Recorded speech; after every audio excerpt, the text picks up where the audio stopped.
Se você já assistiu a essa parte do vídeo, basta ir aos comentários e clicar na próxima parte que ainda não assistiu. Espero que aproveite o vídeo. A história começa quando um grupo de crianças sonha em se tornar caçadores de tesouros, com o objetivo de obter riquezas e glória. Todos concordam completamente, incluindo o garoto que está vestido como uma caixa de papelão, e eles juram se tornar os melhores heróis do mundo. Os caçadores de tesouros viajam pelo mundo para explorar ruínas chamadas de cofres do tesouro, onde podem coletar os artefatos escondidos. Eles arriscam suas vidas lutando contra monstros chamados de fantasmas, mas, em troca, podem obter vastas riquezas e glória. Um clã muito respeitado está realizando entrevistas para novos membros em potencial, e nosso protagonista, chamado Cry, está aguardando na fila. Existe um limite de quão longe um caçador solo pode ir, então é vital entrar em um grupo se o objetivo é alcançar grandes feitos. Uma garota chamada Rudá se apresenta a Cry porque ele é o único ao redor que não parece esquisito, mas Cry, timidamente, não aperta sua mão. Rudá quer se juntar a um grupo porque tem tido dificuldades com um certo cofre do tesouro, mas um rapaz a ridiculariza por tentar fazer isso sendo apenas nível 3. Rudá se sente insultada quando ele a chama de amadora, mas o rapaz aponta que ela está em um nível muito baixo para se juntar ao renomado clã dos primeiros passos. Ele recomenda que ela corra para a mamãe. Rudá o desafia para uma luta, mas a discussão é interrompida, e Cry fica aliviado que a confusão tem acabado. Dentro do local, Rudá fica impressionada com a quantidade de caçadores tentando se juntar ao clã dos primeiros passos e fica chocada ao saber que esta é a quinta vez que Cry está em uma dessas entrevistas. Habilidade é tudo para os caçadores. Aqueles com talento podem fazer seu nome rapidamente e subir nas classificações. No entanto, aqueles sem talento só podem se agarrar às poucas chances que têm. O clã dos primeiros passos consiste em vários grupos, e o grupo Ark Brave é o mais forte dessa entrevista. Eles conseguiram completar um cofre do tesouro de nível 7 com apenas 6 membros. Seu líder é Ark Roden. Se ele aceita um caçador, é garantido que ele será bem-sucedido. Contudo, até onde Cry sabe, o Ark Brave nunca aceitou um novo membro através dessas entrevistas. A mesa deles está cercada por uma multidão de entrevistados. Rudá se pergunta por que outra mesa tem apenas uma cadeira vazia. Nesse momento, um grandalhão chamado Greg aparece do nada e explica que aquela mesa pertence ao grupo que fundou o clã dos primeiros passos. Eles são chamados de os Lamentadores e vieram para a capital há anos, com seu talento abundante, fazendo seu nome como um dos grupos mais fortes da capital. Seu nome completo é As Almas Lamentadoras, e eles são, na verdade, amigos de infância de Cry. Esta é a primeira vez que o grupo está aceitando novos membros, e é a razão pela qual tantas pessoas vieram para o evento. No entanto, não há ninguém na mesa, então parece que pode ter sido apenas um boato falso. Um garoto ruivo se destaca dizendo que não tem tempo para perdedores e exige saber onde estão os Lamentadores. Ele se gaba de já ser nível 4 e planejava permitir que o grupo mais forte da capital o recrutasse. Uma garota chamada Tino é impedida de mostrar a esse garoto seu lugar, mas ela planeja fazer isso rapidamente, assim como sua irmã faria. Ela quer ensinar-lhe uma lição, pois acredita que merece entrar no grupo das almas lamentadoras antes desse garoto. Mas ela é lembrada de que o mestre do clã disse. Ela não deveria causar uma cena, mas já era tarde demais, pois todos começaram a provocá-los e abriram espaço para uma luta. Tino estava ansiosa para começar, mas Cry estava preocupado com algo e disse a Rudá para ir com ele para fora. O ruivo queria provocar, mas Tino planejava ouvi-lo apenas depois de cortar a cabeça dele, porque, novamente, isso é o que sua irmã faria. Enquanto Cry fazia sua fuga, ele pensava que nunca deveria ter vindo naquele dia. À medida que a expectativa pela luta atingia seu auge, Tino percebeu algo tão chocante que desviou sua atenção. Ela ignorou completamente os gritos fervorosos para a batalha e não deu atenção ao ruivo que estava energizando sua espada, e em vez disso, seu foco estava totalmente em Cry. Tino surpreendeu a todos ao correr em direção a Cry, mas o que foi ainda mais estranho é que ela o chamou de mestre. Acontece que Cry é, na verdade, o mestre do clã Primeiros Passos e líder das Almas Lamentadoras. O clã estava esperando por ele para começar, e todos ficaram chocados ao perceber quem ele era. Nesta era dourada de caçadores de tesouros, um homem se destacava entre todos, e seu nome era Cry. Vários anos antes de tudo isso, Cry e seus amigos chegaram à capital. Eles eram novatos, mas estavam terminando cofres do tesouro para iniciantes em velocidades recordes. Uma vez, Cry foi salvo por seu amigo, que simplesmente assumiu que ele estava agindo como isca. Cry e seus amigos compartilhavam o mesmo sonho de se tornarem grandes caçadores, mas o talento deles não era igual. Seus 5 amigos possuíam um potencial monstruoso, então Cry se considerava extremamente comum em comparação a eles. Foi então que Cry decidiu que, se continuasse com eles, só atrapalharia. Eles eram muito amigos, então nunca disseram nada, mas Cry sabia que teria que tomar a decisão de sair sozinho. Certo dia, Cry se despediu, mas, surpreendentemente, seus amigos decidiram torná-lo o líder. Todos concordaram plenamente, então Cry se perguntou se eles realmente ouviram o que ele disse. A decisão já estava tomada por eles, então Cry passou os últimos 4 anos como líder de um grupo de amigos de infância talentosos, o tempo todo desejando poder se aposentar de ser caçador para sempre. Voltando ao presente, Ruda não podia acreditar que estava falando com o mestre do clã Primeiros Passos. Cry estava super atrasado para a entrevista porque tinha dormido demais, mas Ark achou que era só uma piada. Tino disse a Ark para se afastar dele, porque ela odiava o quão superficial ele era, mas Ark também achou que ela estava brincando.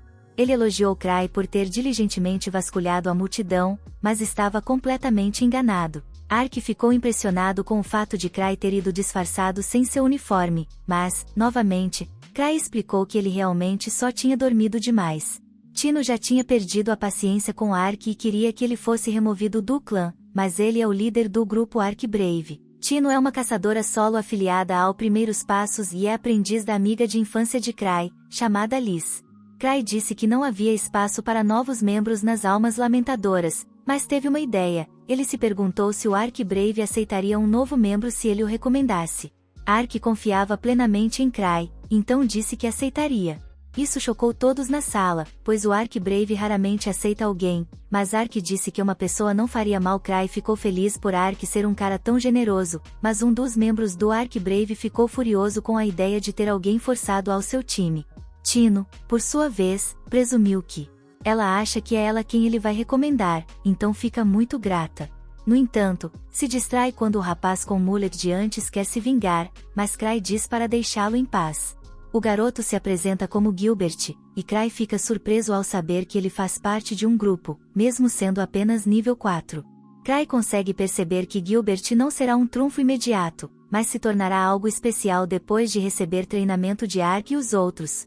No entanto, Cry é péssimo em julgar as pessoas, então quem ele escolher para se juntar a Ark será completamente baseado na sorte. Cry surpreende a todos quando escolhe recomendar Gilbert, mas com uma condição. Ele explica que o mais importante para um caçador é não perder, porque ser fraco coloca o grupo em perigo. Por isso, ele precisa que Gilbert mostre que não vai perder. Cry avisa Gilbert que ele nunca perdeu uma única vez desde que se tornou caçador. Todos ficam impressionados com a confiança de Cry, mas ele sabe que isso só é verdade porque, na realidade, ele nunca esteve em uma luta de verdade. Cry também não planeja lutar diretamente dessa vez.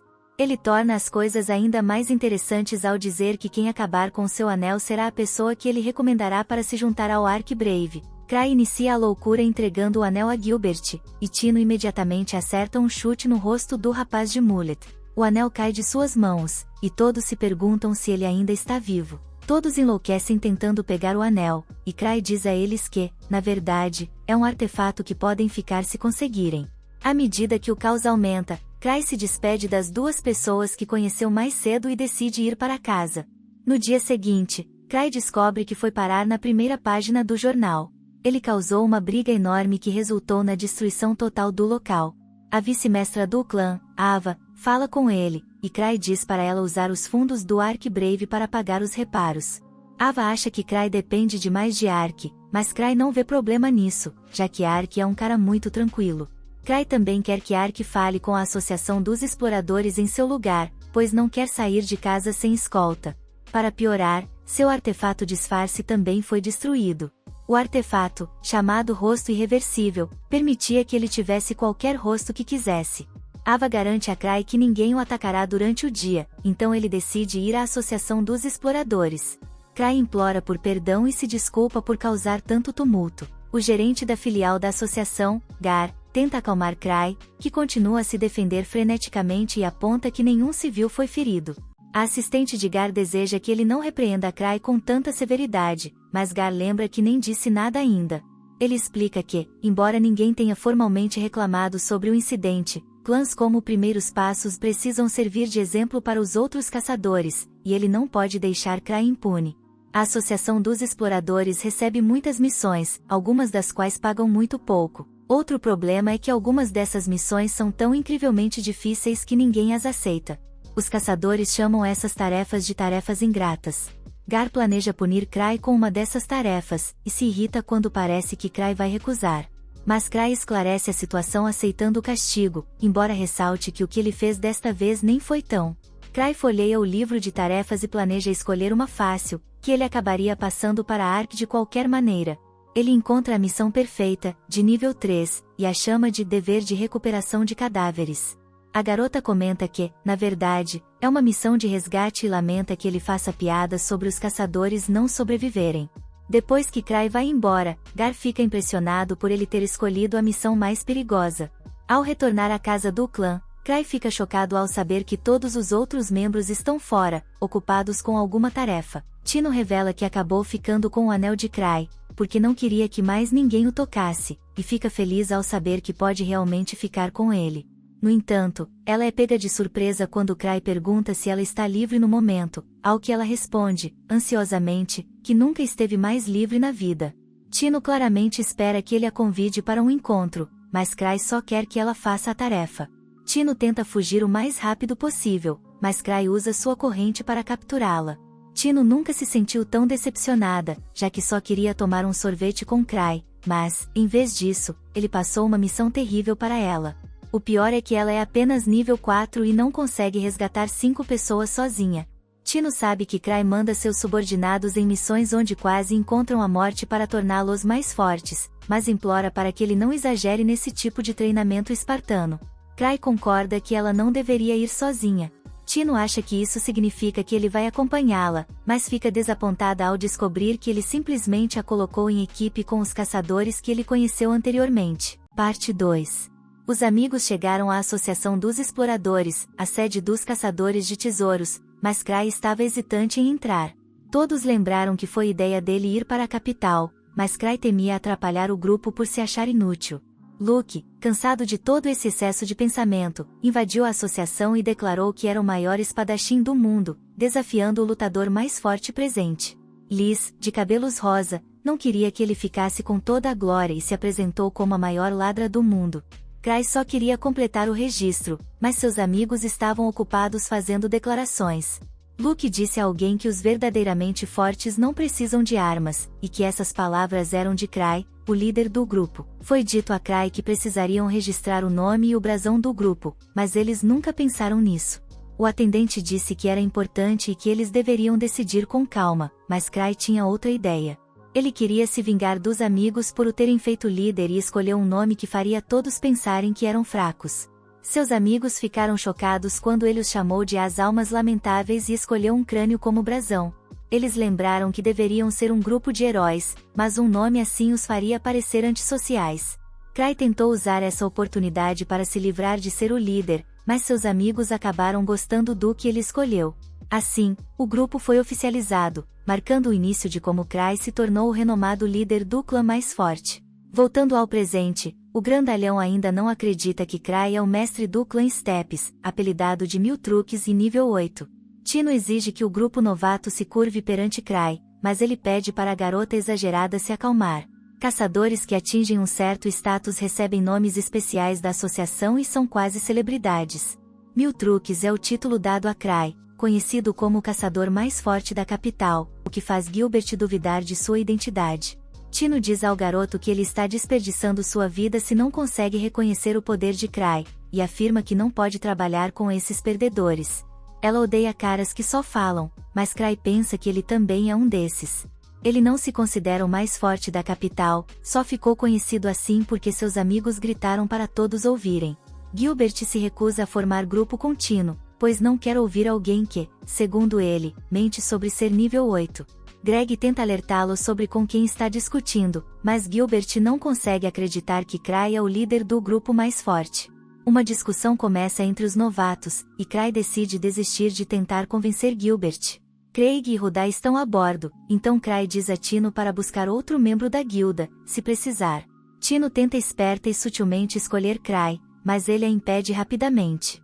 Tudo parecia resolvido até que, de repente, Gilbert desafia Cry, dizendo que não escutará ninguém mais fraco que ele. Se Cry vencer, Gilbert irá com Tino. Cry aceita o desafio, mas manda Tino lutar em seu lugar.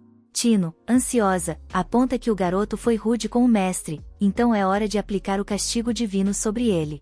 Ela se alonga antes da luta, enquanto Gilbert, ansioso, mal pode esperar pela revanche.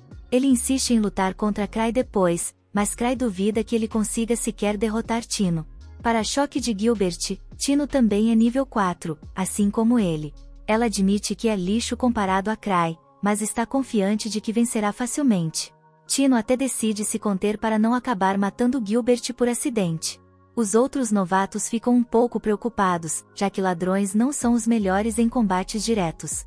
No entanto, Cry sabe melhor. Tino tem bastante experiência lutando contra humanos e chegou ao nível 8 sozinha, então provavelmente é bem superior a Gilbert.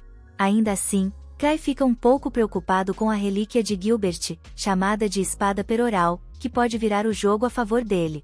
De repente, Gilbert surpreende a todos ao jogar sua espada poderosa de lado, recusando-se a ser subestimado. Ele declara que não precisa de uma arma para derrotar uma garota desarmada. Cry acha que um espadachim jogar fora sua espada é meio estúpido, mas pelo menos agora a luta se resumirá a pura habilidade. Tino se prepara para a batalha e consegue convencer Cry a levá-la para tomar sorvete quando vencer. Ela começa a luta surpreendendo Gilbert com sua incrível velocidade, e um chute o lança longe. Gilbert ainda não quer desistir, mas Tino o imobiliza e lembra que estava se segurando bastante. Ela oferece misericórdia, mas só se ele adorar Cry como um deus a partir de agora, rezando para ele 3 vezes ao dia, e trazendo tributos que ela passará para Cry. Gilbert fica furioso, recusando-se a ser feito de bobo, mas Tino o silencia rapidamente. Ela dá crédito a Cry por ajudá-la a ficar tão forte, mas Cry não acha que tenha feito muita coisa. Os outros ficam chocados com a força do grupo Steps, e Gilbert só pode se lamentar por sua derrota. Ele sempre acreditou que nasceu para ser um caçador, manejando uma espada desde jovem e rapidamente superando adultos em habilidade. Eventualmente, foi para a capital, onde se juntou a um grupo e limpou várias masmorras. Gilbert estava muito orgulhoso de si mesmo e começou a acreditar que era o melhor. Agora, Tino diz que ele deveria usar sua espada se quiser continuar lutando, mas Gilbert recusa. Tino zomba por causa de seu orgulho, apontando que não adianta nada se ele acabar perdendo a vida. Gilbert percebe que ela está certa, pois já estaria morto se isso fosse uma luta real. Ele fica surpreso quando Cry adivinha corretamente que ele deixou seu grupo porque era forte demais para eles. Cry diz que a mesma coisa aconteceu com seu grupo, mas pensa em como, no seu caso, seus amigos não o abandonaram. Infelizmente, Gilbert entende isso errado. As Almas Lamentáveis é um grupo de elites que se destaca até mesmo entre as melhores equipes, então Gilbert fica chocado, achando que Cry estava mostrando misericórdia aos seus companheiros por ficar com eles, mesmo sendo muito mais forte que todos. Cry surpreende Gilbert quando toca na espada, ativando seu poder e percebendo que ela causa dano elemental. A espada purgatorial concede maior alcance de ataque, e Gilbert não acredita no que vê, pois nunca tinha visto ninguém manejar essa espada com tanta facilidade. Mas isso não é tudo. Cry criou uma chama que nem mesmo Gilbert conseguiu produzir antes, e fez tudo isso sem sequer tocar no cabo da espada. A frustração de Gilbert cresce à medida que seu ego é destruído, e ele chama Cry de monstro. Descobrimos então que o material monomíquico é considerado a substância central deste mundo, e as câmaras de tesouro são fenômenos onde esse material é condensado, criando mundos alternativos baseados em memórias extraídas do núcleo do mundo. A Toca do Lobo Branco é uma dessas câmaras, e é para lá que Tino está indo. O local era habitado por lobos da lua prateada, mas essa espécie foi exterminada devido à caça descontrolada por sua pele. Eventualmente, a câmara se formou, trazendo consigo um lobo fantasma coberto de sangue. Cry fica aliviado por não ter ido pessoalmente, mas está certo de que Tino e os outros estarão bem, já que é uma câmara de nível 13 a 4 pessoas em seu grupo. Mais tarde, Cry agradece a Ava por contar sobre Gilbert ter deixado seu antigo grupo, o que permitiu a ele surpreender o garoto. Ava ouviu falar das façanhas de Crai, e ele explica que a espada é um tipo de relíquia que ele pode controlar facilmente. Crai adora relíquias porque a infinita variedade de formas e usos as tornam divertidas de colecionar, além de permitirem que alguém como ele crie milagres. Ele se pergunta se poderia comprar a espada purgatorial de Gilbert, mas Ava detesta os gastos irresponsáveis de Crai. Ela acha que ele já tem relíquias suficientes, mas Crai argumenta que, embora possam parecer similares, cada uma tem sua própria personalidade e funções diferentes. Crai é seriamente viciado em colecioná-las, e Ava ouviu que ele tem até pegado empréstimos para comprá-las, mesmo com o Grever ganhando muito dinheiro. Os lucros do grupo são divididos igualmente entre os membros, independentemente da contribuição, então até Crai, que não faz muita coisa, recebe muito dinheiro. O viciado em relíquias vai recarregar seus itens preciosos e ouve um rumor de que um fantasma apareceu em uma estrada próxima, destruindo uma caravana inteira, incluindo 3 guardas de nível 3. Isso indica que a criatura deve ser muito forte, e os cavaleiros da Terceira Ordem estão recrutando para formar uma equipe de extermínio. Crai fica chocado ao saber que isso aconteceu perto da Toca do Lobo Branco, e que a câmara agora está cheia de lobos. Ele se convence de que é apenas um boato, e mesmo que não seja, acredita que Tino é forte o suficiente para lidar com qualquer coisa. Claro, o rumor continua, e dizem que os monstros dentro da Toca do Lobo Branco estão ficando mais fortes, a ponto de a associação estar considerando mudar o nível da câmara. Crai tenta ignorar, mas o boato também diz que um grupo de nível 5 desapareceu na área, o que o surpreende. Ele verifica a ficha da missão que escolheu e descobre que o grupo que precisa de resgate é realmente de nível 5, e se arrepende de nunca ter lido a ficha completamente.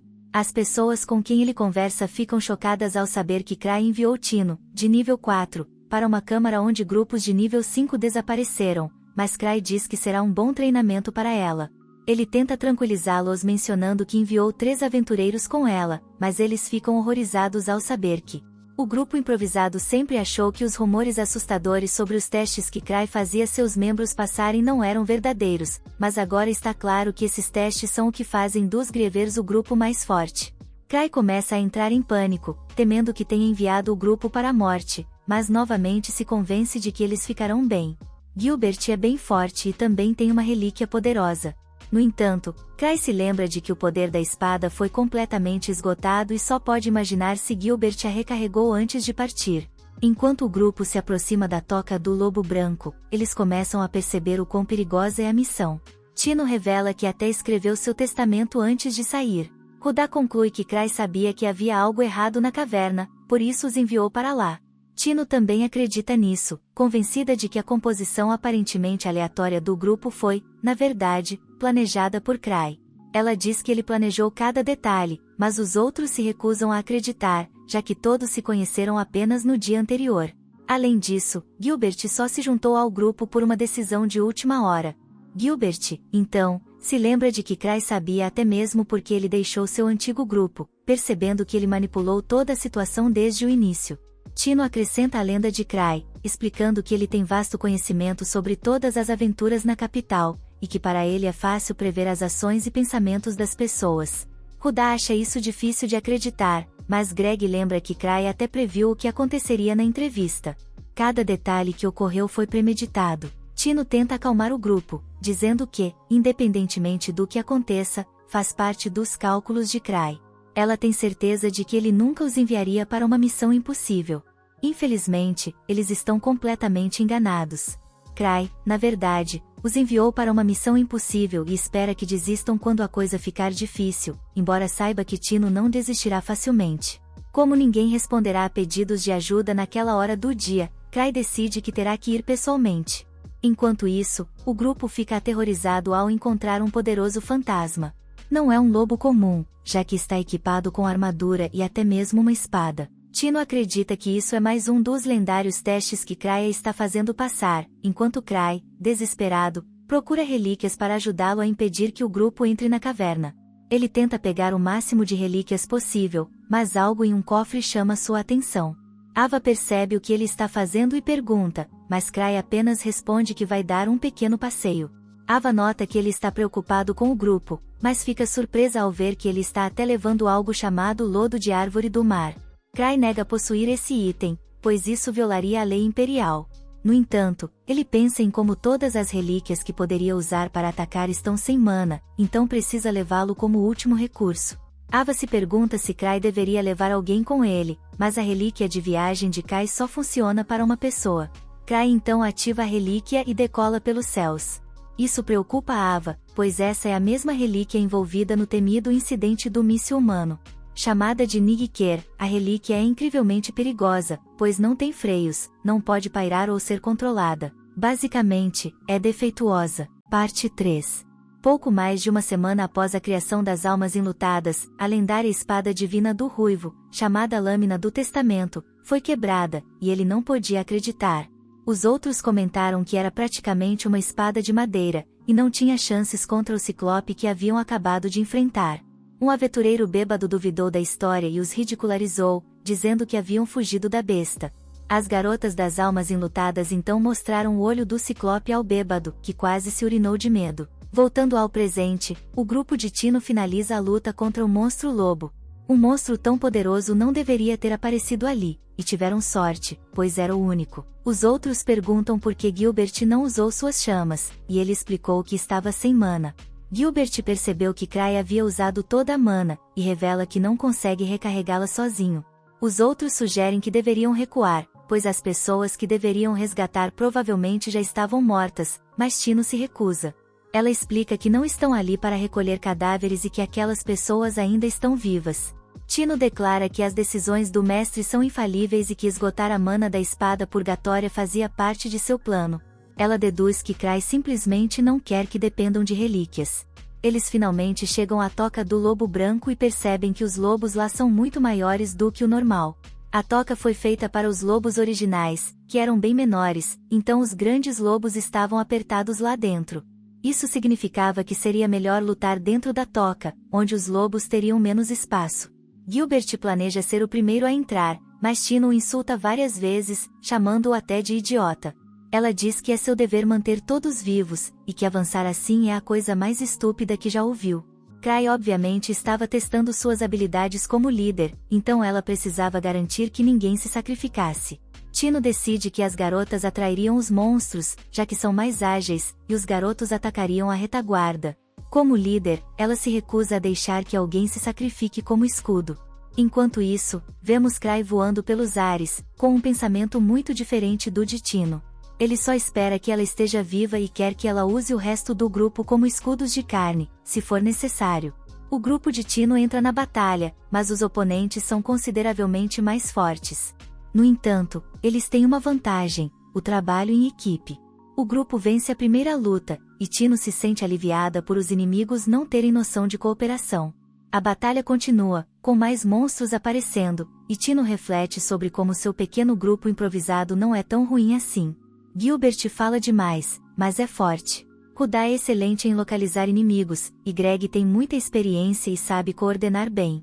Tino dá crédito a Crai por ter montado um time tão bom e chega até a chamá-lo de Deus. Uma retrospectiva mostra os problemas que Gilbert teve com seu antigo grupo, que não conseguia acompanhar seu ritmo, o que o deixou cheio de raiva. Agora, ele percebe que não considerava os sentimentos deles, e que é bom lutar em equipe. Eles vencem mais uma batalha, e Gilbert comenta que está apenas começando. Momentos depois, Tino sente que o chefe da masmorra está próximo. Os outros acham que é hora de fugir, mas Tino aponta que chegaram até ali sem nenhum arranhão, então deveriam conseguir enfrentar o chefe também. Ela concorda que a cautela é importante, mas missões seguras não fazem as pessoas crescerem. Greg reflete sobre como, ao atingir o nível 4, um caçador pode viver confortavelmente completando cofres de tesouro abaixo de seu nível. Greg sempre fugia quando uma missão ficava difícil, e viu incontáveis amigos morrerem em combate, o que o deixou cheio de medo. Tino percebe que ele procurou a primeiros passos porque queria mudar isso em si mesmo, e provavelmente foi por isso que Crai o colocou no grupo. Ela acredita que Crai não os juntou aleatoriamente e, na verdade, queria salvar todos aqueles perdedores. Ela declara que Crai não faz nada sem um bom motivo, e que tudo está indo de acordo com seu plano perfeito. Rudá, agora uma crente, quer saber por que Crai a escolheu, mas Tino assume que foi por causa de seus enormes atributos. No céu, Crai teme que seja tarde demais para impedir Tino de entrar no cofre. Ele entra em pânico porque a relíquia voadora está completamente fora de controle e amaldiçoa quem a criou. A relíquia é tão instável que lança Cry diretamente para dentro do cofre. Lá dentro, o grupo de Tino fica horrorizado ao encontrar o chefe, que é enorme demais. Todos correm desesperados, e claro, Greg se pergunta se agora é a hora certa de fugir. Tino, no entanto, se recusa a desistir de um dos testes de Cry e elabora um plano. O chefe não usa capacete, então ela identifica isso como seu ponto fraco. Os garotos distraem a fera gigante com alguns ataques, enquanto Rudá fica impressionada. Percebe que Tino nunca demonstra medo. Greg acaba em uma situação perigosa quando sua espada é destruída, mas Rudá consegue salvá-lo a tempo. Tino mostra suas incríveis habilidades ao fechar a distância com um monstro furioso e acertá-lo no pescoço. O grupo de Tino é vitorioso, e ela usa uma poção em sua perna ferida. O time está bastante animado neste ponto, já que tudo o que resta é o resgate. Tino dá uma espada temporária a Greg, mas logo precisa desviar de um ataque. Todos ficam horrorizados quando mais chefes aparecem, e temem que não consigam derrotar tantos. Até Tino acha que Cry exagerou no teste e decide que precisarão correr para um túnel próximo, para que os chefes não possam atacá-los. Infelizmente, o túnel está bloqueado, e os rapazes decidem que a única opção é servir de isca para que as garotas possam escapar. Eles dizem às meninas para não se preocuparem muito, pois é melhor do que todos morrerem. Tino se pergunta por que Cry os colocou nessa situação e fica chocada ao perceber algo sobre o anel de Cry. Ela lembra aos outros que ninguém será sacrificado e que eles precisam apenas mirar nos olhos dos chefes. Mais uma vez, ela envia todos para distrair uma das feras, e Rudá consegue fazer o monstro fechar os olhos. Tino então se lembra de quando Cry a ensinou a usar a relíquia que ela ganhou dele. Ela usa essa relíquia contra o chefe, cegando-o completamente. Os outros mandam Gilbert para dar o golpe final, mas Tino percebe que algo está errado. No entanto, já é tarde demais, pois Gilbert é atingido pelo monstro e pede desculpas por ter falhado. Tino assume a culpa por não ter sido uma líder melhor e acredita que estão perdidos, já que os 4 chefes se aproximam. Nesse momento, do nada, todos ficam surpresos quando Cry cai dentro do cofre. Cry cumprimenta Tino, e Greg percebe que, por algum motivo, os monstros parecem estar com medo de Cry. Os monstros tentam atacar Cry, mas seu escudo o protege, deixando as feras chocadas. Cry provoca as bestas, explicando que tem 17 vidas, e usa uma de suas relíquias para lançar um ataque. Esse ataque é incrivelmente poderoso, iluminando toda a caverna, e Greg fica chocado ao ver o que um nível 8 pode fazer. Cry se pergunta por que há tantos monstros aterrorizantes ali, já que esse deveria ser um cofre de nível 3. O restante do grupo fica espantado ao ver que o chefe sobreviveu ao ataque de Cry, mas ele já sabia que isso aconteceria, pois seus anéis não são tão fortes. O grupo entra em pânico quando os outros chefes se aproximam de Cry com espadas e armas, mas ele não parece muito preocupado, já que trouxe 17 anéis de segurança. Todos os chefes se preparam para atacar ao mesmo tempo, então Cry determina que não tem outra escolha e usará sua arma secreta. Os monstros ficam apavorados quando ele tira o colar e bebe algo de um frasco. Cry usa o frasco para criar uma cortina de fumaça e diz aos outros para correrem por suas vidas. Eles estão se movendo devagar, e Gilbert tem certeza de que serão pegos. Rudá o lembra que Tino está ferida, por isso Cry está se movendo lentamente para protegê-la. No entanto, a verdade é que Cry é apenas um corredor muito lento. Tino também acha que ele está fazendo isso de propósito para protegê-la e pensa sobre a primeira vez que se conheceram. Tino estava sendo incomodada por alguns bandidos, mas as almas enlutadas apareceram para salvá-la. Desde então, Tino queria se juntar aos enlutados e começou sua admiração por Cry. Todos agradecem Cry por ter vindo ao resgate e elogiam Tino por ter mantido o grupo vivo por tanto tempo. Cry elogia Tino por seu desempenho, mas as feridas dela ainda causam muita dor. Cry percebe o que ela quer e a cura. Tino declara que não sente mais dor. Gilbert fica impressionado ao ver Cry curando com uma relíquia, mas Cry pensa, de forma defensiva, que precisa de relíquias para tudo. Infelizmente, Cry não conseguiu derrotar os chefes, mas agora eles têm outro problema. Estão completamente perdidos dentro do cofre, sem nenhum sinal de onde fica a saída, e Cry não faz ideia do que fazer. Parte 4. Ele mostra sua coleção de relíquias aos membros de seu grupo, que olham maravilhados. Liz lembra Cry de cumprir sua promessa de ajudá-la a escolher uma relíquia para si. Luke diz que isso não é justo, e todos começam a experimentar diferentes relíquias na frente deles. Cry pega uma pequena bolsa e explica que é uma bolsa mágica que pode conter uma quantidade infinita de itens. Citri comenta que uma bolsa dessas deve ter custado uma fortuna, mas Cry revela que na verdade foi bem barata, pois só pode armazenar chocolates. Liz então mostra um bracelete que encontrou e pergunta a Cry sobre ele, mas antes que ele possa responder, ela se sente tonta e cai no chão. Ela tenta se levantar, mas o bracelete a faz cair de novo. Cry explica que é um anel de labirinto, que faz o usuário perder completamente o equilíbrio. Nesse momento, Luke pega uma espada e comenta o quão incrível ela é, mas Cry avisa que é uma espada amaldiçoada, e logo Luke começa a agir de maneira insana. Cry elogia Luke, dizendo que normalmente essa espada faz as pessoas perderem a sanidade, mas Luke continua agindo como sempre, porque ele não tem uma mente para perder. Com isso, eles descobrem que todas essas relíquias são apenas quinquilharias. No entanto, como todos veem Cry como um líder genial, Luke e Liz escolhem suas relíquias como itens de treinamento. De volta ao presente, todos se sentem aliviados por ter Cry com eles e começam a segui-lo enquanto avançam pela caverna. Cry se pergunta por que eles estão fazendo ele liderar o caminho, já que é a primeira vez que ele está ali e ele não sabe para onde está indo. Ele se vira para pedir que Tino troque de lugar com ele, mas ao olhar para trás, todos também olham para trás, achando que Cry deve ter percebido algo suspeito.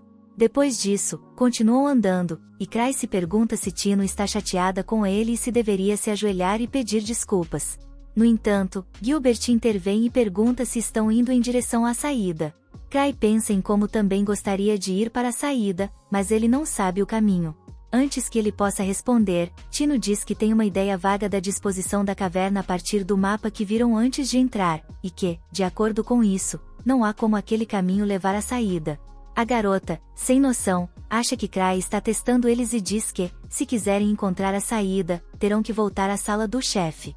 Cry se pergunta se aqueles grandes lobos brancos eram os chefes e percebe que esse deve ter sido o motivo pelo qual eles eram tão fortes. Eles continuam avançando, e Cry pensa que já está na hora de dar meia volta, mas todos ficam chocados, achando que Cry sabia onde estavam. Eles correm à frente, e Cry se pergunta sobre o que eles estão falando. Ao voltar, vê que encontraram o grupo que precisavam resgatar na missão, ajudando-os com seus ferimentos. O líder do grupo se apresenta como Rudolph e agradece aos heróis por resgatá-los. Tino diz que ele deveria agradecer a seu mestre, Cry, pois foi ele quem previu tudo aquilo e os guiou até ali.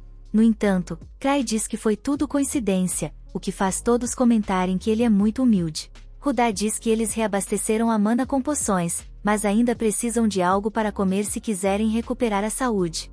Cry tira algumas barras de chocolate de sua bolsa e distribui para todos. Ele também oferece uma barra especial para Tino e diz a ela para chupar o bastão de chocolate amargo, o que a faz pensar que ele é uma entidade divina. Depois disso, Greg comenta que não achava que um grupo de caçadores de tesouros de nível 5 seria derrotado por aqueles lobos meio mascarados. Rudolph explica que os Cavaleiros Lobo não foram o problema, pois foram derrotados por um pequeno fantasma com um rosto totalmente esquelético. Ele o chama de a personificação do rancor, o que surpreende a todos, exceto Cry. Enquanto isso, vemos o fantasma caminhando em direção ao bando de Cavaleiros Lobo de antes. Ele libera seu poder, fazendo-os uivar com chamas roxas e brilhos ao redor. Rudolph continua sua história, dizendo que o fantasma deve ser a maldição da lua prateada, nascido do rancor dos monstros que foram mortos no cofre do tesouro. Ele afirma que, embora tenham confiança em suas habilidades, aquele monstro estava em outro nível. Foi especialmente desrespeitoso, pois o monstro os derrotou sozinho. Rudolph comenta que o fantasma pode estar no mesmo nível das lendárias 1000 espadas, o que choca a todos. Cry explica que 1000 espadas é o título do espadachim mais forte da capital imperial, que dominou todas as formas de esgrima e é conhecido por ser capaz de derrotar qualquer inimigo com apenas uma espada de madeira. Cry pensa sobre como o espadachim das 1000 espadas é, na verdade, um de seus amigos de infância e membro da equipe de Gavis, chamado Luke. Cry acredita que o fantasma do rancor é forte, mas dizer que está no nível de Luke é apenas uma grande exageração. Luke já teria derrotado o inimigo, mas pode ser difícil demais para Tino. Rudolph comenta que da primeira vez que encontraram o fantasma, ele apenas brincou com eles como se fossem brinquedos, e que da próxima vez não sobreviveriam. Ele pergunta a Cry qual será o próximo passo, e Cry responde que, antes de enfrentarem o fantasma, precisam encontrar uma saída da caverna.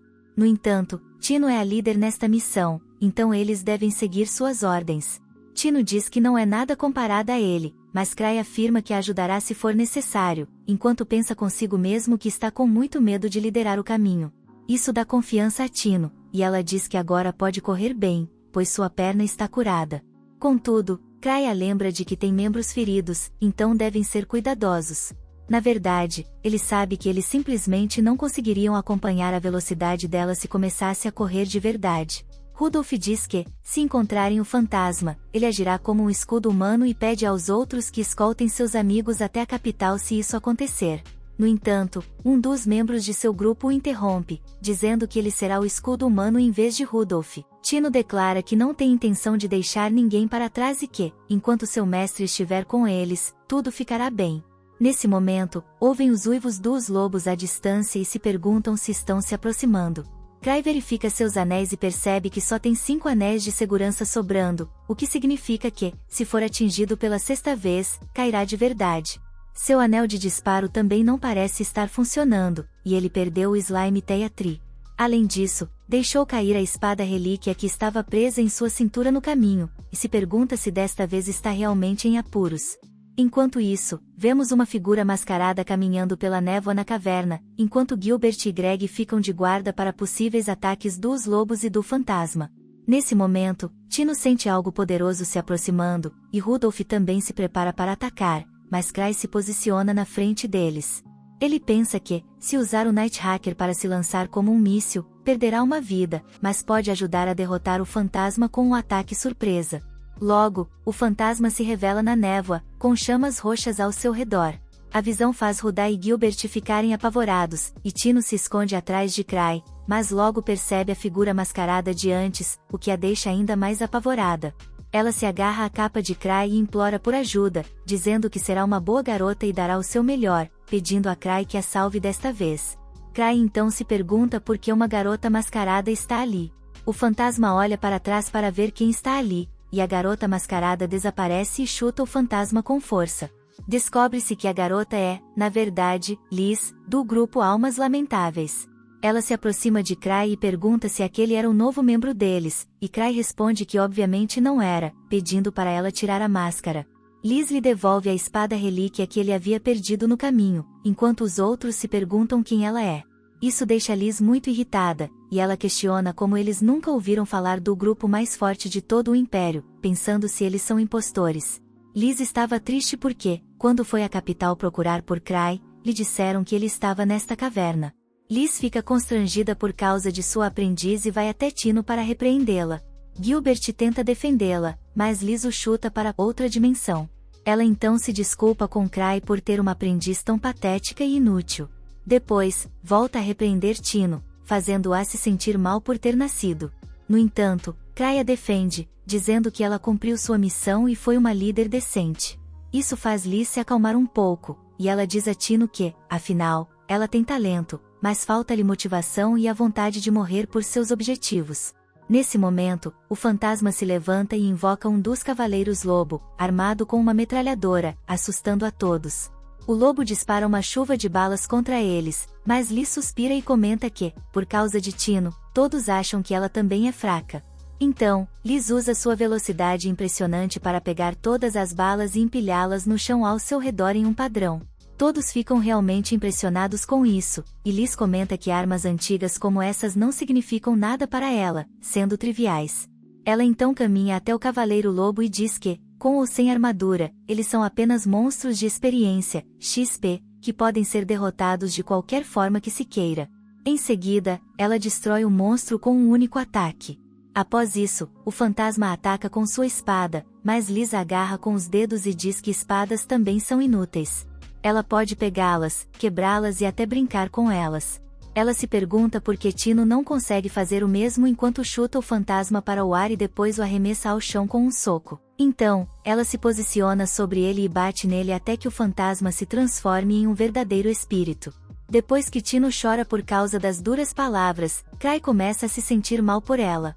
Ele então dá as boas-vindas a Liz depois que ela termina. Descontando sua raiva no fantasma, eles retornam para a cidade. Lá, Gilbert decide entregar a espada do purgatório para Miltruques. Ele diz que continuará treinando com seu antigo grupo e que, um dia, será capaz de pegar balas no ar como Liz. Ninguém acredita que ele conseguirá, e Tino comenta que, se ele realmente quer ser como Liz, deve saber que as máscaras dele são especialmente feitas. Isso nos leva de volta a 6 anos atrás, quando Cray encomendou as máscaras, mas acabou errando o pedido. Ele esqueceu de avisar o fabricante das máscaras para fazer furos para os olhos, mas todos aceitaram porque acharam que Cray tinha feito isso de propósito. Pensaram que era uma característica especial para protegê-los de ataques que cegassem, e que, se conseguissem aprender a se locomover com as máscaras, ficariam ainda mais fortes.